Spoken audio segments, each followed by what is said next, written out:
okay, but I know right. Went through the rain and it's a light. Sleep through the day and up at night. Go with this pain to make it right, cause I won't let it take my life. Put on this earth with a purpose. And if then all of that bullshit, it ain't worth it. Listen myself when I realized that it ain't working. People that I love made me become worthless. I'm so used to people trying to desert me. I'm used to the people I love trying to hurt me. Maybe it's a sign from above trying to alert me, telling me the people I love don't desert me. Yeah, I'm so used to people doing me dirty. I cried to the people I love and no one heard me. Maybe it's a sign from above trying to alert me, telling me the people I love aren't worthy.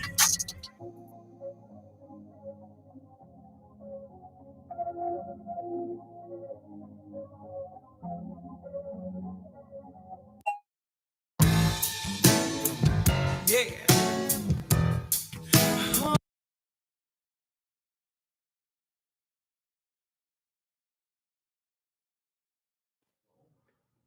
Right on. My man. Let me get my media set up here. We're going live.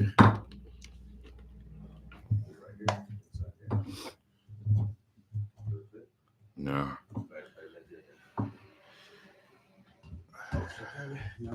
Hey, welcome you guys. Welcome to Moving People to Action. We listen, we learn, and we move. And so my guest this morning is Chet Fortune, aka Coach Chet, the survivor, the thriver, the man that really has done some unbelievable things that we're going to get into and talk about. And so, first of all, thank you for tuning in.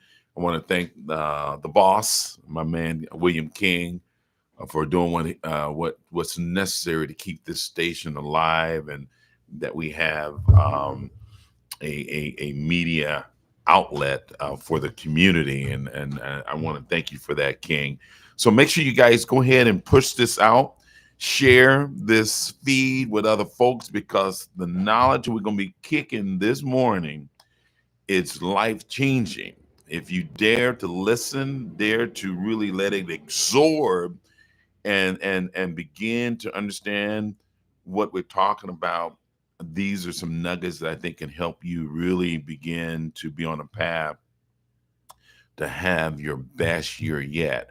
As we prepare to go into a new year, as last couple of weeks we've talked about mental health, behavioral health, substance abuse. This week we're going to spend some time talking about wellness and how do we take care of ourselves physically, because the physical components of what we have in terms of our creator, it's we got to take care of them. We got to take care of what God has blessed us with. And so let's start off with Chet. Let's talk a little bit about, for the folks that don't know you, kind of give a just high level, man, backdrop of just you're here and why you're here, and what you're so thankful and blessed about. Okay, life. I mean, that's right. It's pretty much that easy. You know, every day I can wake up and move and walk and do normal things. You know, like the things that people take for granted, breathe like normal. Yeah. So I had some adversity. Yeah. So talk about that adversity in terms of just how many years it's been? 3? It'll be 3 years, January 30th. Wow. Year, so for folks that didn't know, what happened? What take us back a little bit. I don't know. Yeah, I know it's some pain points there, but take us back to what happened there so people can really get the depth of really why you're so thankful and grateful in terms of, and you just defined it. You said life. Mm-hmm. Take us back there. Kind of got to start from the beginning. So okay. I had to find what my passion was. So, had a lot of great jobs, but never found my passion. Got my degree, not right away after high school. Ended up going back after, some career moves, changes, and got my degree and opened a cleaning service to start. Okay. I had some mentors, some people that were doing well here. My grandfather, he had one too. So people I could kind of feedback off of and, get some information about getting it going. Wasn't my passion. Hated cleaning. Was able to get contracts because I could sell, but hated cleaning. So went back to, banking as a branch manager, and then, tried to figure out what my purpose, my passion was, which Okay. fitness in particular, health and fitness, it never left my side. So, like did track in high school. And then after high school, I was working a lot, moved in with my girlfriend, but at the same time, like I went to the gym every day, and, like it just never ever left. Had people following me to the gym. So, one day it just kind of hit me. I was just like, I could probably get paid to do this. So I got my CPT, a certified personal training certificate. And right away, I knew I didn't want to do it Okay. the way that the global gyms were doing it. Like, first of all, the biggest issue for me was the financial side. So, these gyms charging $65, $75 an hour. The trainer's getting paid $15 an hour. Right. Math doesn't add up for me. So, Okay, I know that's right. So I started looking for space, found some space that made sense in La Vista off 132nd and Chandler, and opened doors, put in my 2-week notice. Didn't really have a set strategic business plan in place. I just trusted myself. I knew, hey, this is so you kind of stepped out on faith, right? Knew I was passionate about it. It was like, with the passion, with my work ethic, I'm gonna make it work. So opened up doors. We struggled for months and months, and then finally we started getting some footing.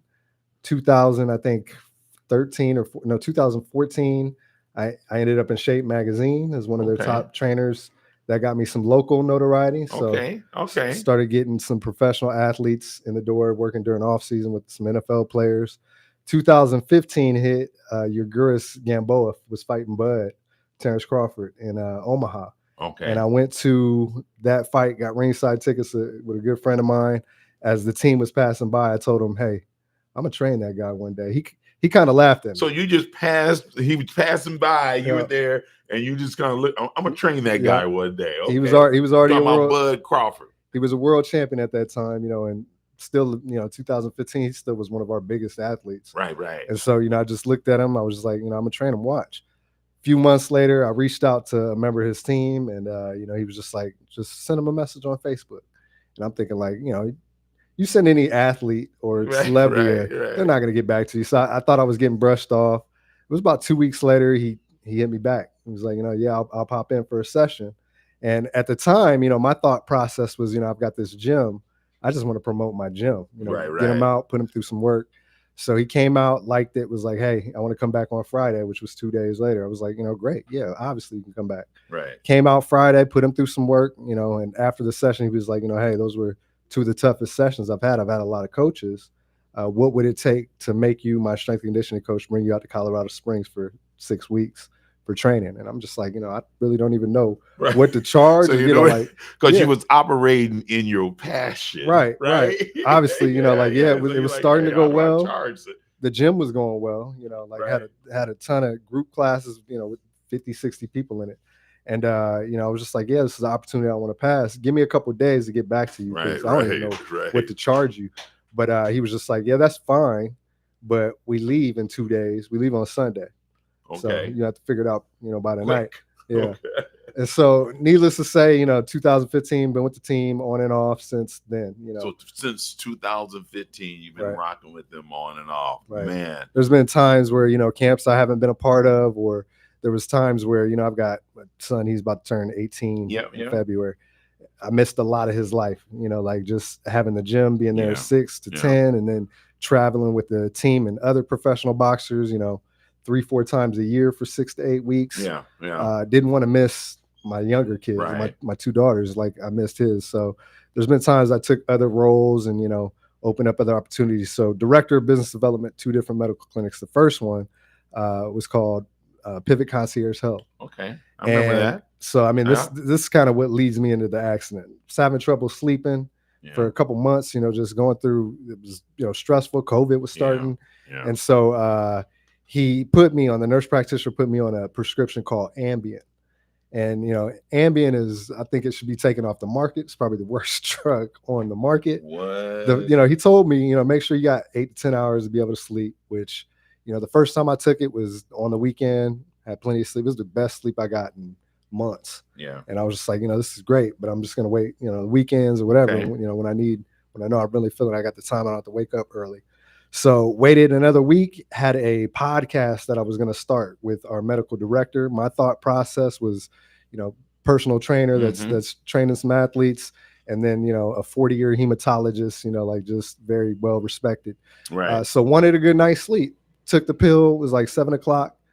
And I was downstairs. I was watching Enter the Dragon. That was, Oh, Bruce Lee. That you're was, Bruce Lee fan. yeah, Me yeah. too, My bro. brother Man, got me yeah, into that. yeah. So I love the I Bruce was Lee. watching Enter the Dragon. Took the pill. My daughter went upstairs, and I knocked out on the couch. I was downstairs, sleep.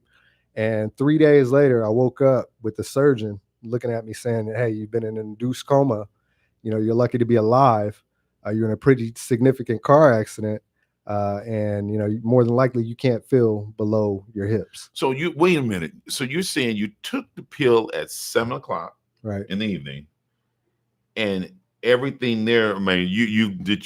I'm missing something. You didn't say, okay, I was downstairs, took the pill, I left the house, got in my car, and started driving. Right. Don't What's that? When don't I'm remember missing a part. any of it. So I mean, obviously, that's exactly what happened. Was at some You point in the don't night. remember getting in the car? No, and one of the side effects of Ambien is sleepwalking. So I mean, there's all kinds of stories, and like you'll hear about issues of people walking to other people's house, cooking when they were asleep, Right. and like I've never had a problem Yeah. sleepwalking or anything Yeah. like that. But Yeah. obviously, at some point, I woke up, and my wife at the time, she told me that she was trying to stop me. She was just like, she didn't know I took the Ambien pill, but she just said, you kind of looked out of it, and I was offered to drive you and everything, but you were pretty adamant about going, on your own. So I just left it alone. And so, needless to say, she had a bad feeling about it. I don't remember the conversation. I don't Right. remember waking up. I don't Wow. remember leaving. I just remember, taking it. I was feeling. Wow, And man. mind you, Tim, I was a month out from my fourth Arnold Classic, so I used to compete in men's That's physique, right. Oh yeah. and so at a very high level, Yeah, at very high level, you're you stepping in guys. front of Very 100,000 high. something people, That's right. and so I was a month out, and probably the 98th percentile of physique shape. I was in great shape, Yeah. Yeah. and like I mean, living your best life. living my best life, in my best shape, and then to wake up to a surgeon saying, we had to fuse your spinal cord from C3 to T1. So you've got 6 vertebrae in your neck and your spine. 4 of them were fused, and then it's all fractured up. But Man. anybody that's had a bulging disc or issues with their spine, it doesn't take much to create a lot of pain. Yeah. And so like I had multiple Man, fractures, unbelievable, bro. multiple separations. It was bad. And the doctor, he told me, like, you're lucky to be alive. Like, I don't see you walking again. Like I So can be the honest with you. doctor told you, I don't see you walking again. Right. So C3, C4, you fracture either one of those, and most people, probably 95% of people probably don't walk again. He did say, the vertebrae above, if I would have fractured that, it would be 100% guarantee you're not ever going to walk. But Yeah. he was pretty adamant that you're not going to walk again. And I think, I mean, this where Chet, I want to spend some time talking about that, receiving that level of knowledge and somebody telling you that the possibility that you'll never walk again. Kind of take us back in terms of what went through your mind first, Mm-hmm. and then what I know everybody want to walk, but it's so when you're in that kind of pain, a lot of folks just give up. Oh, sure. They Yeah. give up.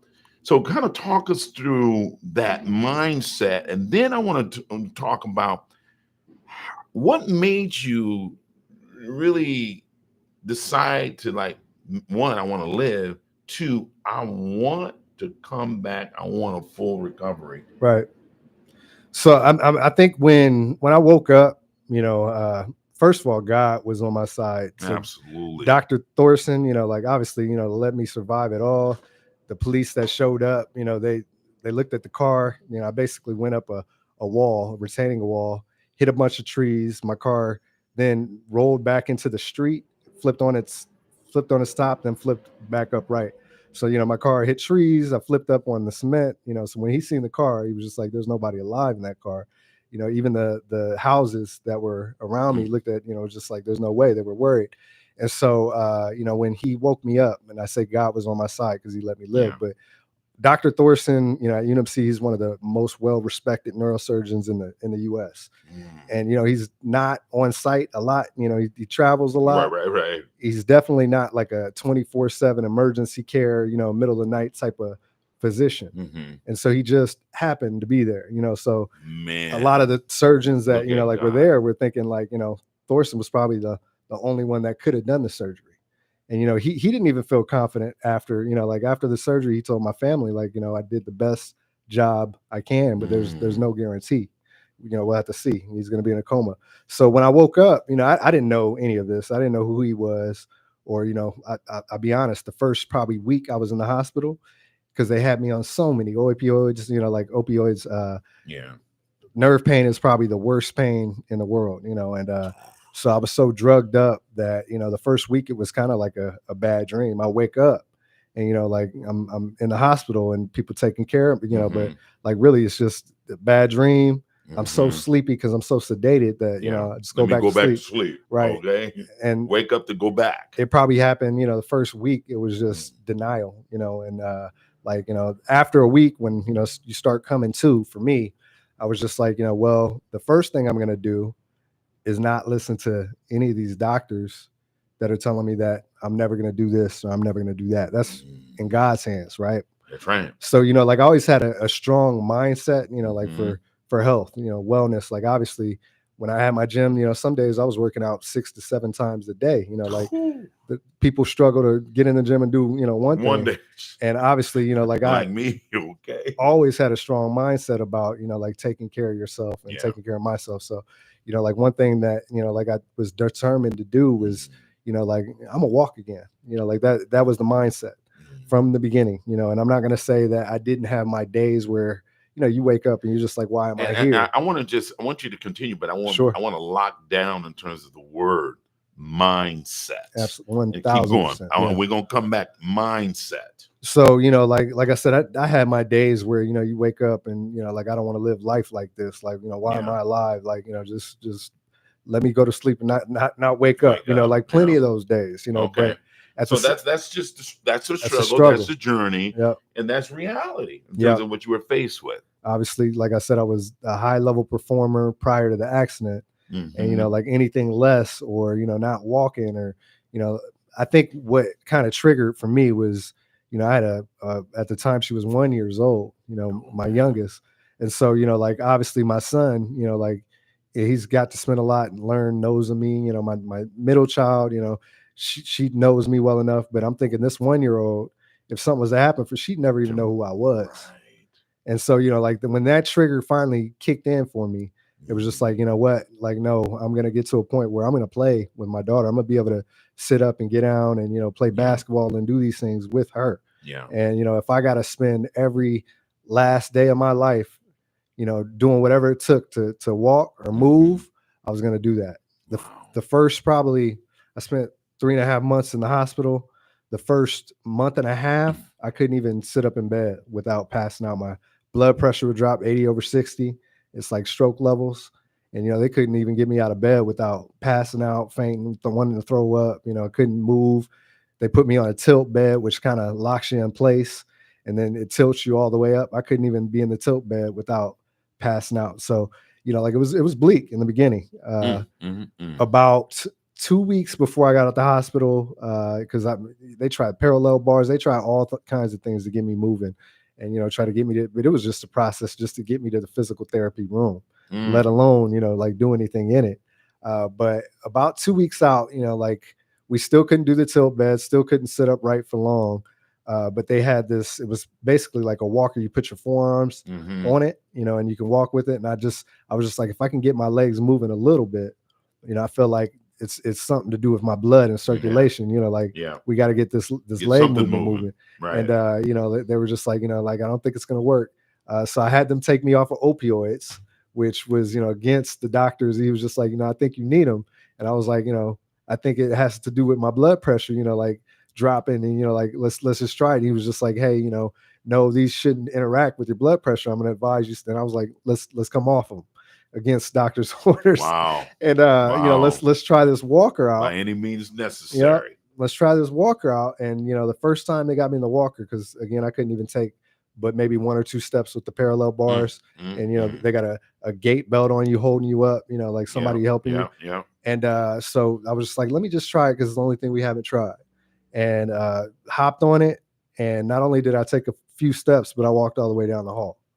So went from basically no movement, can't even sit walking up, all the way down the hall, to walking down the hall. And I mean, with assistance, obviously my arms and my upper body and my legs are dragging, my feet are dragging the whole time, but that was enough to get me in the mindset of, like, I'm going to do this thing. Like, like if I'm going to progress every day, and until I don't have progress, I'm not going to quit trying. So, like I'd say 8 months, because I got out the hospital. They were just like, you know what, we're not going to get you a wheelchair. We're going to, because your insurance is only going to pay for one medical piece of equipment. We're going to get you a walker, That's a whole nother conversation in terms of insurance and how they just don't do right. Not in enough. So many situations. Oh, for sure.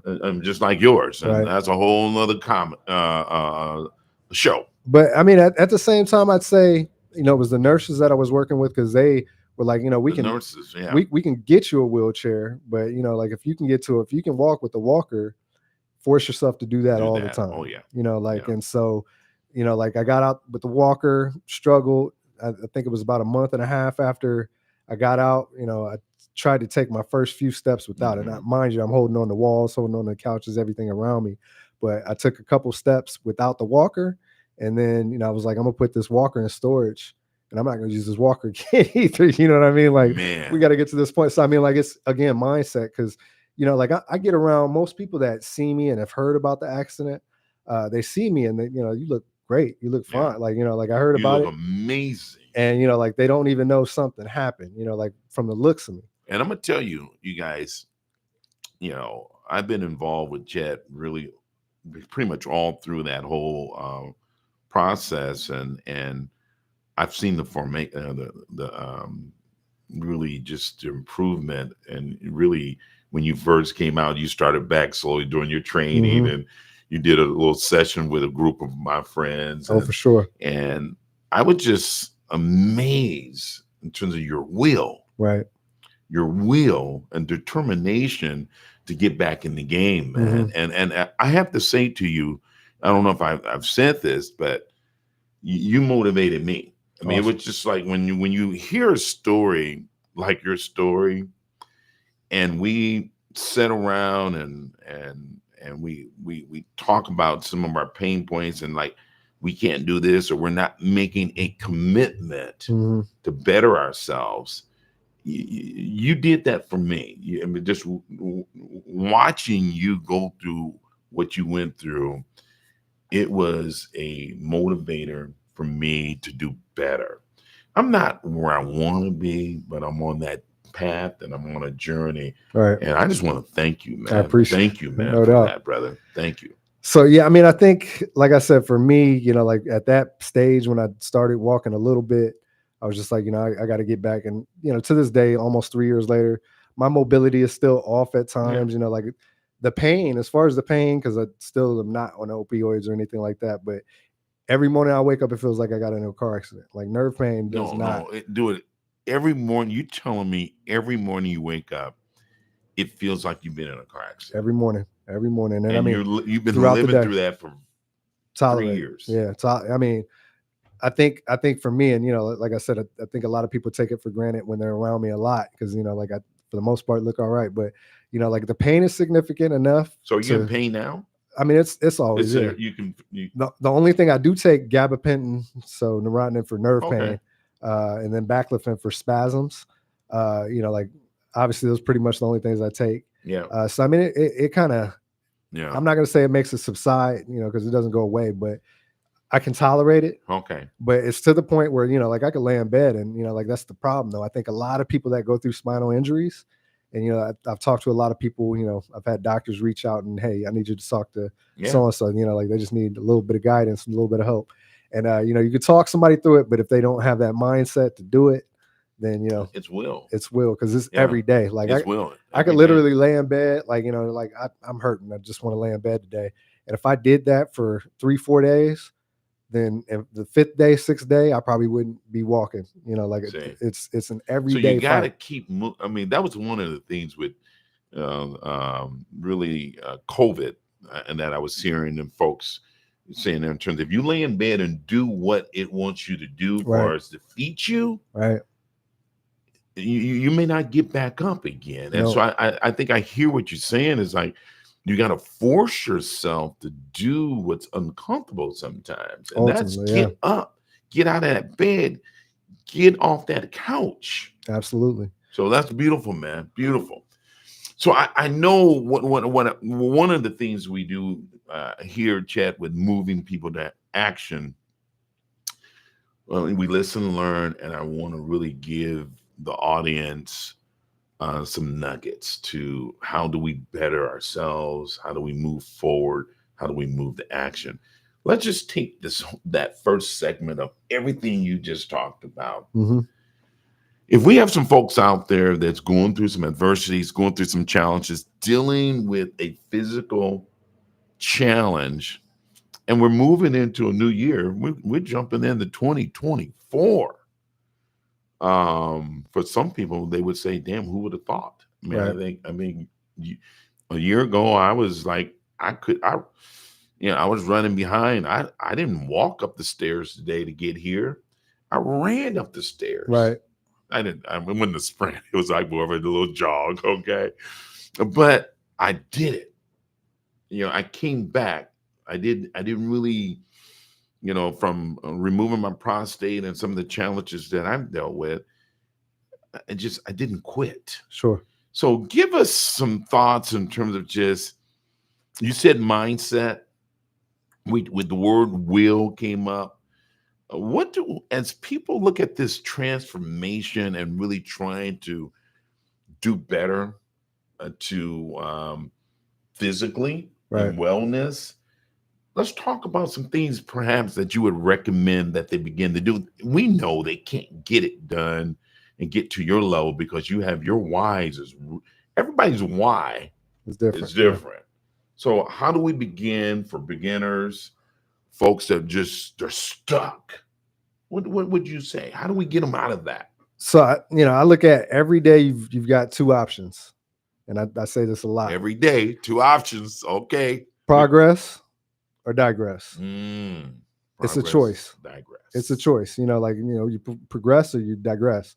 And like I think like just kind of hitting Progress or digress. a high Okay. note on like even my story. Like I could have given up, could have quit. But instead like I forced myself to walk. And like this last summer, I was strength and conditioning coaching for Terrence Crawford.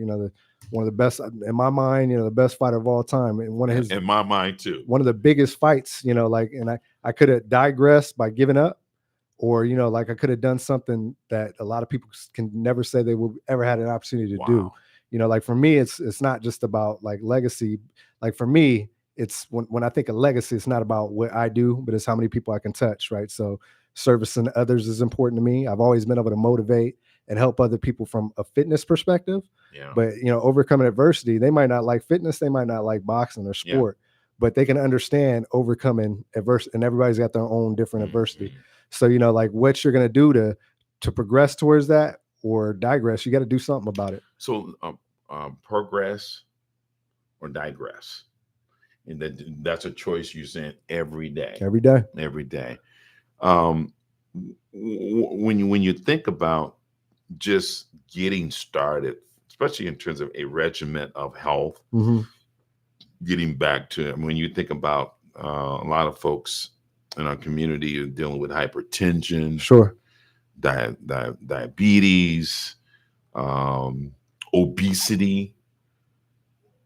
Let's say, Chet, they want to do something about it. I mean, and when you think about a physical, being a trainer, now walk us through just what can they start doing to begin to give themselves some degree of hope or confidence that, wow, I mean, it's like you did.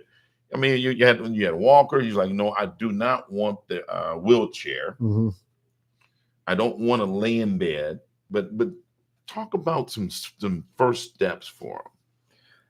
Fine, you know, like first of all, like what's worked for me, and I tell a lot of people is good advice is, you know, like speak it into existence. So the people that are in your true, just the circle that you really care about, and they Yeah. care about you, talk Hmm. about it. You know, like make them hold you accountable. You know, like if I'm not saying everybody's in a position to get a trainer, you know, like Yeah. but getting a trainer and you know, like actually becoming consistent with something. Like Yeah. you can't just want something, Tim. Like Yeah. it doesn't come That's just right. because you want it. You know, there's a lot of people that Yeah. are obese or dealing with, you Yeah. know, like various medical issues Yeah. and they want to be healthy. Yeah. But what are you going to do to be healthy? You know, like you actually got to put it into action. Yeah. You got to execute, consistency, setting up some sort of Yeah. regimen. Like I'll be honest, like I don't train, you know, myself. I'm busy with, you know, my job, some other endeavors I'm Yeah. working on Yeah. outside of my job, my family. So I'm not, you know, like I don't have the time to train like I used to. Obviously, I'm not spending, you know, multiple hours in the gym. Some Yeah. days I'm not able to get there, but every day, you know, I get moving.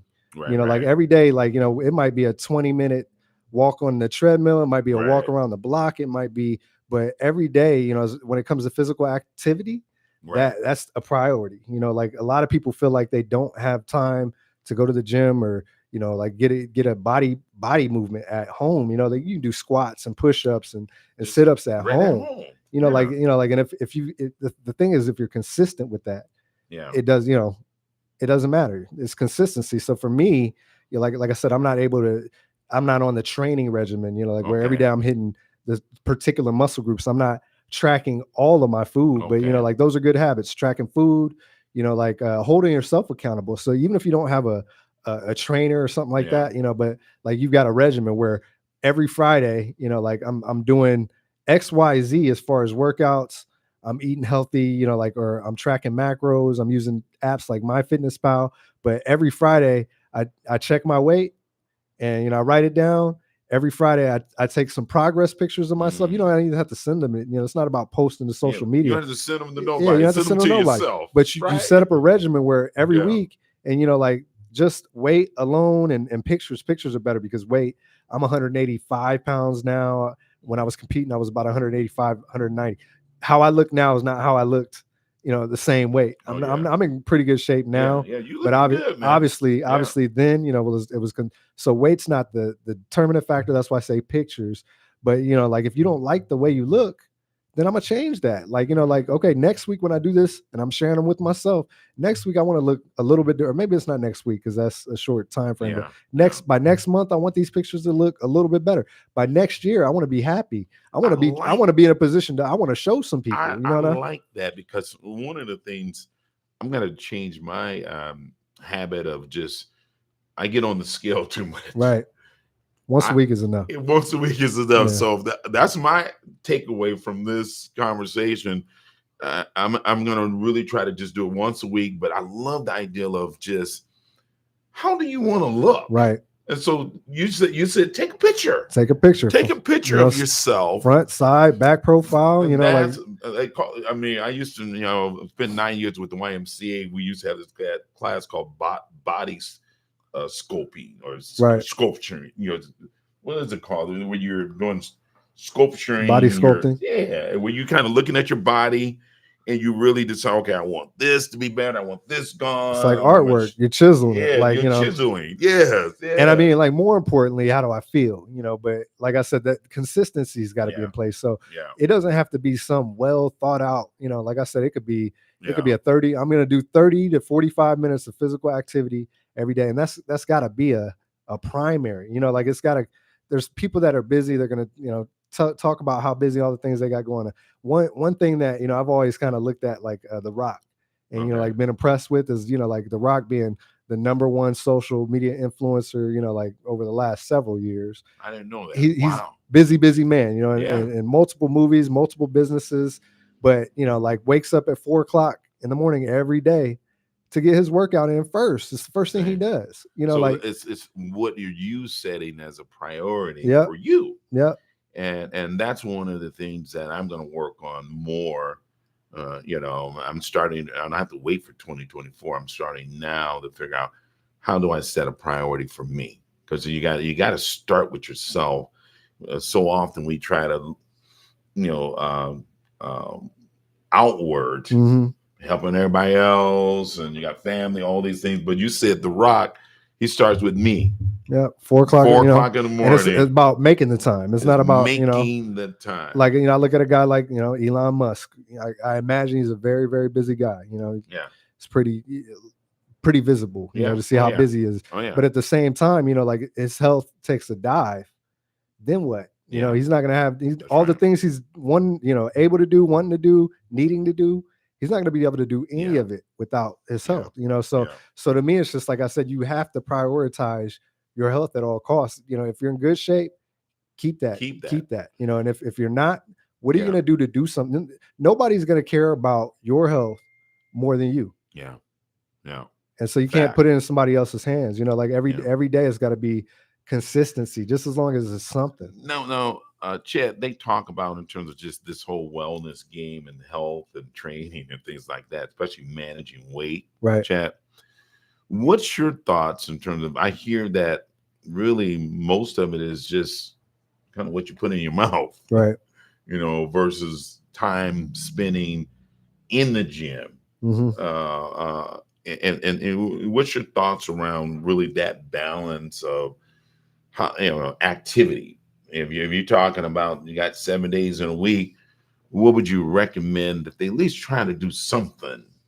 At least 5 days a week. Like 5 of those days, I want something active. 30 minutes to it. So I'm at 3. Right. So I need to go ahead and add. And it doesn't have to be the like I said, that doesn't have to be the gym 5 days. Like obviously the more you can do, the more you're gonna get out of it. But like it could be body weight movement at home. It could be stretching, yoga, a walk around. People got dogs. Walk your dog. That's activity. That's right. But so coming consistent with that, and then as far as food goes, Tim, I'll be honest, it's get some help. You know what I mean? Like I don't know how many people I talk to that I eat healthy, and then like I get them to track their food, right? And like. And I'm not saying everybody's got to understand, macro diet. And when I say macros, I mean carbohydrates, protein, and fats, because that's what it all comes down to. Yeah, those protein and carbs are 4 grams of 4 calories. Fats 9 calories. So like if your macros are in line, it's going to dictate what your calories are. Like it's people focus on calories. But a lot of times, like I said, people don't really truly understand healthy nutrition. They think they're eating healthy. And let me give you a perfect example. Okay. This is good word. Yeah. When I first started competing, like mind you, I'm working out 6 to 8 times a day. I'm thinking I don't know bodybuilding, and like it's a different level. Right. So like I know working out, and I'm thinking I can out train any diet. I can't get enough calories in as much as I'm working out, as hard as I'm working out. But at the same time, when I started competing, got on a consistent basis of tracking my food. Mm-hmm. Like I remember I was working with the coach, bodybuilding coach. He sent me the diet, the nutrition plan he wanted me to follow. He was like, I don't care if you eat the food. I just want to make sure you're hitting those macros on a consistent basis. So however you get there, you can go based on the food plan I'm showing you, or you can eat whatever you're going to eat, just as long as those macros kind of break macros down so folks can really understand what you're talking about. Proteins, carbohydrates, and fats. Everybody's got like everybody's body is different. Okay. Everybody's body reacts to it, differently. And the reason why tracking consistently is so important is because you've got data to analyze. Like again, those pictures. So you may need to really kind of adjust. Yeah. What works best for your body. Without tracking, it's like throwing a dart. It's like throwing a dart at a dartboard with your eyes closed. But if you've got, like week to week, I can see change. When I adjust my carbohydrates one way or another, I can see change. I can make it more efficient. And, like my body, like for me, I can take in a lot of carbs. I can't take in a lot of fat. I take in, even if it's healthy fats, there's healthy fats, eggs, and fish. And, if my fat is over a certain, if it's over 50 grams a day, I'm usually gaining weight, not in the right way. You know what I mean? And like, when I say again, like I had to take tracking to learn it, was when I first started working with a bodybuilding coach. I was rushing my son to a basketball game in the morning. And so, like I was like, I told him I was going to start tracking my food today. I'm gonna start doing that today. And I'm rushing, just getting him to the basketball game. And I think my goal for that day for my fat was, I think 45 grams of fat. I was only supposed to eat 45 grams. Okay. And so I'm rushing. So I made myself 3 whole legs right? Okay. And I ate 3 whole eggs, and I think I had a bagel with that. The bagels got carbs, which I need a lot of carbs, Okay. but basically no fat. And then I was like, okay, I'm gonna drink a protein shake too. And so I took that, got in the car, had to get some gas, picked up a protein bar too, because I'm thinking, like this is a healthy start. I know I got a lot of food to eat that's based on my plan. Right. And I didn't prep like I should have. Right. But I got to get him to his basketball game, and so far I'm at a healthy start, right, Tim? So let's do the math on it. Those 3 eggs that I ate, those whole eggs, 3 eggs, 9 grams of fat per egg. Okay. Healthy fat, Okay. omegas and all that, but so we're at 27 grams. 27 grams. And this is before, because I didn't track until I got to the basketball game. Okay. But like 27 grams just so in those eggs. You wouldn't drive it, try to track. No, Okay. no. So I was like, as soon as I get there, I'll pull up the app and I'll put in the food. Right. And I grabbed this protein bar, and like I said, I had a protein shake too. The protein shake I think had 6 grams of fat. So what are we at right now? 33 grams. Okay. And so the protein bar, I was like, okay, it's a healthy start. Protein bar is gonna give me, I'm supposed to hit like 195 grams or something like that of protein. Yeah. So I'm like, yeah, I mean, that was my goal. Okay. Right. Wow. And, so we're trying to put on good muscle. Yeah. And so, like, I'm like, okay, this protein shake and this protein bar are going to give me a good start. And then, I'll eat in meats and chicken the rest of the day. Right. So get to his game, and I'm tracking my food. So 27 grams, another 6 from the protein shake. That protein bar that I had 25 grams of protein, but it had 22 grams of fat. Do the math. 50. Okay. We're at 55 grams of fat for the day. And my goal was 45. 45. Okay. So I'm already 10 grams over my goal for the day. Okay. What's that mean? That means the rest of the day, I need to eat foods that I still need, like, another 140 grams of protein.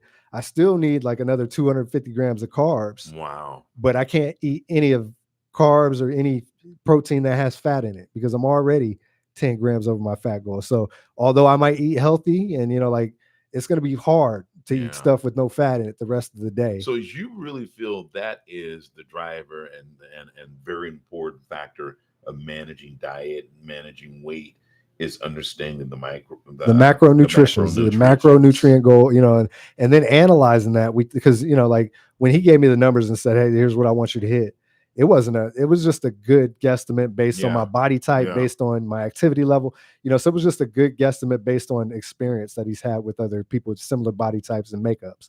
But it was going to be, and it takes, once you start tracking food, it takes probably 2 to 3 weeks to actually get to a position where you're actually hitting the numbers. Okay. Unless you're, if you're doubting, you're following your food plan to a T, then, because they give you good guidance, like, hey, here's the food you can eat. Most people don't prep that way. But one of the things, as we, MP to action, moving people to action. So what would you recommend?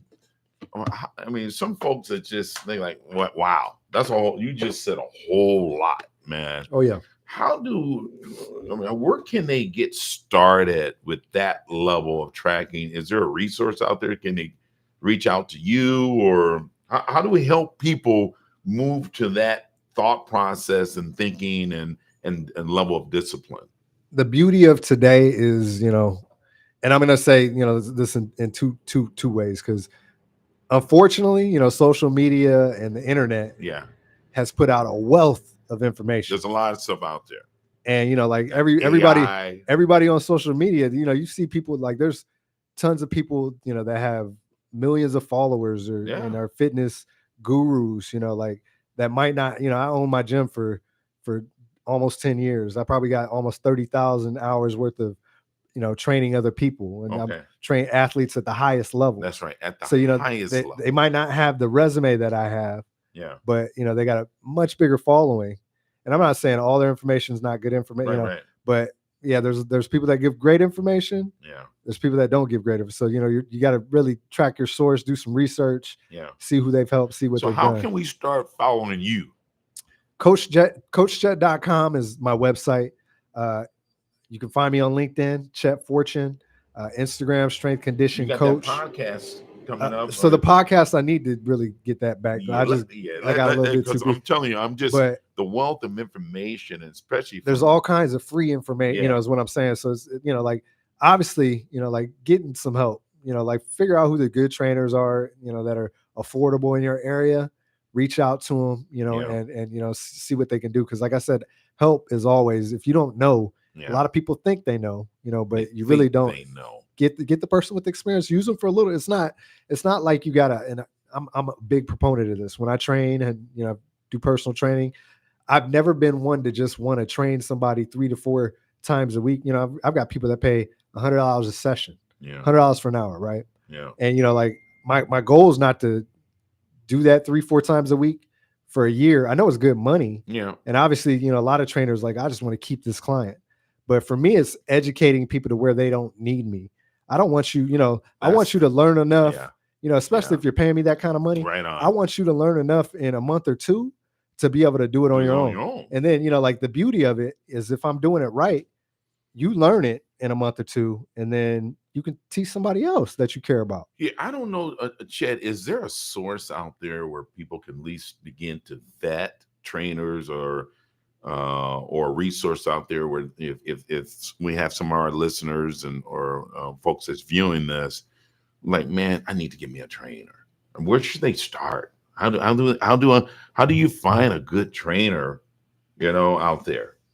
I mean, reach out to your social networks first. See who, Yeah. like has had some success with other trainers and why. I'm not saying, like I'm every trainer is not the perfect trainer for each Yes, person. right. Yeah. Because like, like I said, even the way I've trained, now, like I said, that's my focus is, like I'd help, but I want you to be able to do it on your own in a short period of time. Teaching them the fish. Yeah. And then there's people there's going to be trainers that, like I said, just want to take your money. There's going to be trainers that have their particular way that they train, and it might not be the most beneficial for you. So, unfortunately, like, trying out, it might be, try a trainer out for a month. If you've got a gym membership, like I'm and I would say, especially being a YMCA exec for 9 years, right. We always had personal trainers. So you can go to your neighborhood YMCA, some of these fitness centers. I think all of them are connected to personal trainers, sure. And to some degree. But I would love even better, Tim. Like this is even better advice. Mm-hmm. If you've got health insurance, right, utilize it. Get your health checkup. A lot of times your insurance will cover certain portions of a nutritionist. Okay. Especially if you got weight problems, medical problems, and stuff like that. A lot of times, a lot of that might even be able to be covered under your healthcare insurance. Now the why, in terms of just, why should I want to get healthier and be stronger? And really, as from you're seeing from high performers, level athletes that you have trained, talk a little bit. I know we're about finished here, but what's the effects of all these things that we've been talking about? How will this help someone in terms of just their daily routines, their daily life, being a father, being a mother, all those kind of things? Why is it so important? So a couple different things, being a parent, a friend, you got people watching.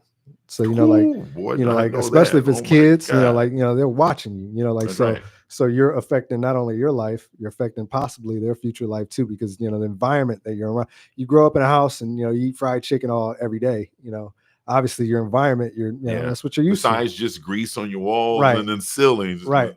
So look at your arteries. A lot of people, they get in that mode of, like, well, I want to eat healthy and I want to prep my meals, but, I've got kids at home.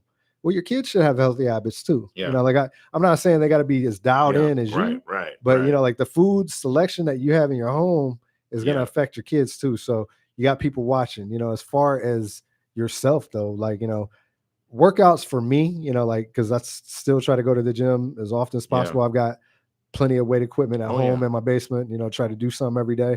But like I've never had a workout. I've had plenty of days where my body's not feeling right, or my stomach was messed up, or my mood was off. Yeah. After the workout, I never feel worse.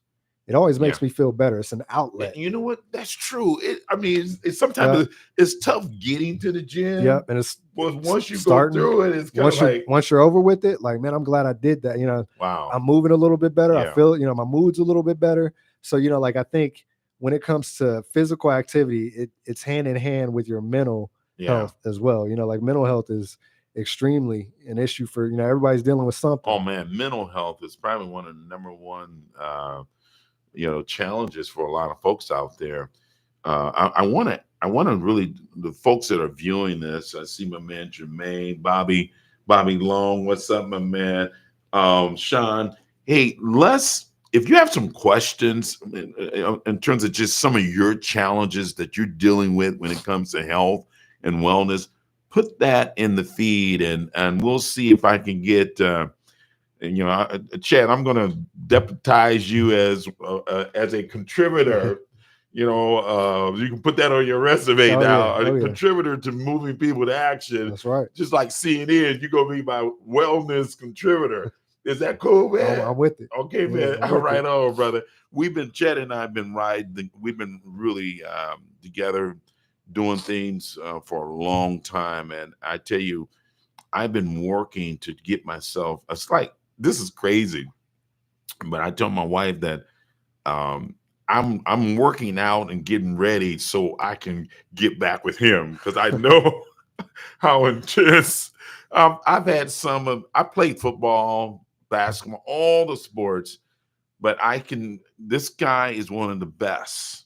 I mean, he is absolutely one of the best. And some of the workouts that he have challenged me in terms of mentally and physically, I'm a better person because of that.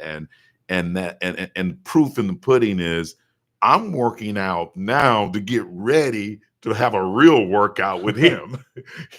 That's crazy. So Jermaine, come on, man. Let's put in the work. We got to put in the work. That's right. But as we close, you said something. I want to recap. We talked about mindset. Right. That's a strong word. This morning, my morning coffee sometimes is my friends calling me. My man Johnny Rogers called me this morning. And this is one of the things he says all the time. Thinking is becoming. Oh, for sure. Thinking is becoming. And you really just prove that point.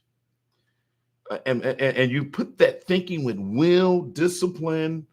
I think it's a balance, of character and will. It gets it done. Oh, for sure. But man, so if you got some questions for Chet, put it in the comment box, and we'll make sure that he can take a look at that and try to respond to you as far as any of your challenges that you may be dealing with. From a wellness. We're going to continue to have subject matter experts come and talk about the mental and behavior and substance abuse. That's real. Oh, yeah. But I think this whole and you said this too, man. I'm just recapping, but you said it's how you feel. Yeah. And so, I'm every other day I'm jumping on the scale thinking and just trying to and I go up and down, and that weighs and wear on my psyche. Yep, get off that scale. Get off that damn scale, Clark. Get Yeah. off that scale, man. And that's kind of, so I appreciate that, man. I'm going to do the scale once a week. Yeah. And I'm going to start taking pictures.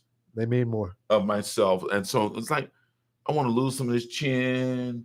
I want to lose some of this gut. I want to chest to lift up a little bit. I'm telling you the kind of stuff I want to work on when we get together, but I want more definition. Yeah. I don't want to get heavier. I don't want to get weighted.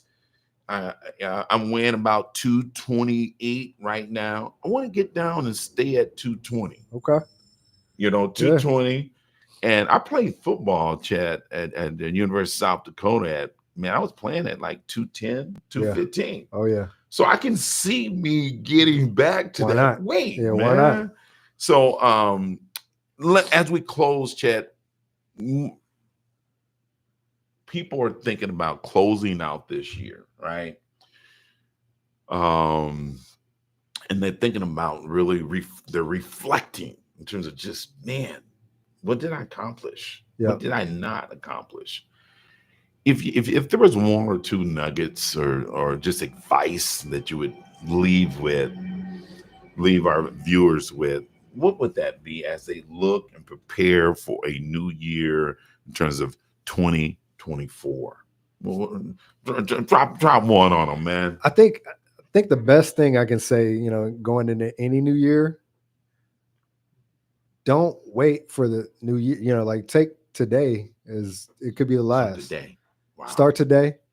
You know, like it shouldn't be a wait. What I'm going to do different next year. You know, it should be this is what I'm going to do different now to be the best that I can be, because I want to feel great. I want to make others feel great. And you know that it shouldn't be a start Monday, a start. You know, like it's a start now. Right. You know, forget the new year. Right. Like let's be great today. Be great today, because we growing up, you hear this whole thing. You have another one, or just you good? You want to leave it there? I mean, I got whatever you need. I know we can keep going forever. That's a long time, but we hear this thing that I knew growing up is like, we're not promised tomorrow. Never. We're not promised today. Right. Now, and so it's like living life to its fullness every day. And we're going to continue as we leave and close out this segment. We're going to continue to have disruptions and distractions. What allow us to get through a lot of that is the things that he's been talking about for this hour. It's going to help prepare us to fight. I mean, I don't know about you, Chet, but what's going on not only internationally, locally with our politics, and we have a presidential race coming up, man. Yeah. You it's heavy. Shut it off. Right. I mean, the phones, and it's gonna create this storm in us that we won't be able to get out of if we don't figure out a way to really turn on and turn off. Right. You know, so yeah, man. So, man, hey, thank you, man. And let's commit. I want to commit some time with you, bro. I'm ready. I'm saying this publicly, man. I want to commit some time because I'm in hot pursuit of best life. And I feel God is getting me prepared for something that's bigger than me, man. Absolutely. That feeling you get sometimes. And it's like you want to jump out of yourself, you know? I just turned 40 in July. Look at you, man. I want to feel almost at my best at 52. See, that's what's up. Yeah. And with your mindset, will, and as you're thinking it's becoming, I have no doubt that you're going to accomplish that goal. I can't wait. That's only 10 years, bro. You could truly do whatever you put your mind to. It's only 10 years. I'm 58 now. So I'll see you at 68. Let's do it. And hopefully right here. No, we ain't going to be right here. We're going to be at another spot, and it's going to be better. That's right. It's about elevating. Every day the elevation must take place, man. So thank you, brother. I appreciate you sharing your story. And if there's anything I can do along the way in terms of your journey to help you continue in terms of that elevation, I want to be there for you, bro. Love it. Right on. Also, I want to see you this weekend at my concert. Okay, a little shameless plug now. So you guys, thanks for tuning in. But this Friday and Saturday, join me at the historic Benson Theater for a night of Christmas classics. We're going to spread a little joy, bring in that spirit. They say it's the most wonderful time of the year, and so we're going to create that vibe. The theater, they have done, Amy and the team there, they have done a masterful job at renovating the Benson Theater. And so doors, you can get tickets at the door. We're almost sold out on Saturday, so you better go online and get your tickets at bensontheater.org. That's bensontheater.org. Tim Clark and friends. And Chet, man, we have some of the baddest singers, not only just in Omaha, I'm thinking in the United States. We got Anjali Mitchell. Anjali, man. I was at a rehearsal last night, and she's doing This Christmas. Oh my God. Oh yeah. Her rendition of it is amazing. Millicent Crawford, She's doing one of my favorites. One of my favorite songs is the Charlie Brown, man. I've been the last Christmas time. I've been the last 2 years. That's right. You've been rocking with me, Awesome. brother. Yeah, Right awesome. on. Awesome. And Haley Bice from Lincoln, Nebraska. She's going to be with us. Ty Hakeem and the masterful maestro on the keys. Leland Mickles is my music director. I want to thank the boss, 95.7 for being a sponsor. Rotella's, Pacific Engineering, company that's going to be moving to North Omaha. The Johnson family, they ride with me all the time. My man Wilburn Construction is one of the sponsors, and so Kevin Williams, man, he's turning it out on Saturday. He's one of the reasons why we're almost sold out on Saturday, man. So yeah, so get your tickets. I'm looking forward to just a beautiful evening of music and celebration, networking. You get your tickets at bensontheater.org. Look forward to seeing you on this Friday and Saturday. Doors open up at 6 p.m. That's all I have for this episode of Moving People to Action. We listen, we learn, and we move. Take the time to lean forward. Most of all, take the time to be good to yourself. As they say, in terms of when you're flying, the airport, the stewardess, and they say, put your mask on first. It's hard to help anybody else if you can't help yourself. So you got to breathe deep. Breathe deep. During COVID, as you know, I started this page called Breathe With Me. And that's what it's about. Taking not shallow breathing, but deep breathing. So take the time to be good to yourself. Merry Christmas to everybody. I'm out. Right on, you guys. Hey, the chat. See, man, look at when I'm on Facebook here. Look at the folks, man. Okay. My man, Tony Sanders. What's up, man? I think you did some training with Tony. What's going on, Tony? Yeah. Tony and Carla. I want to see all y'all at this. If you in the Omaha area, I want to see you, man. I want to see you at the concert. You're rocking with Core DJ Detroit, and this is what I do.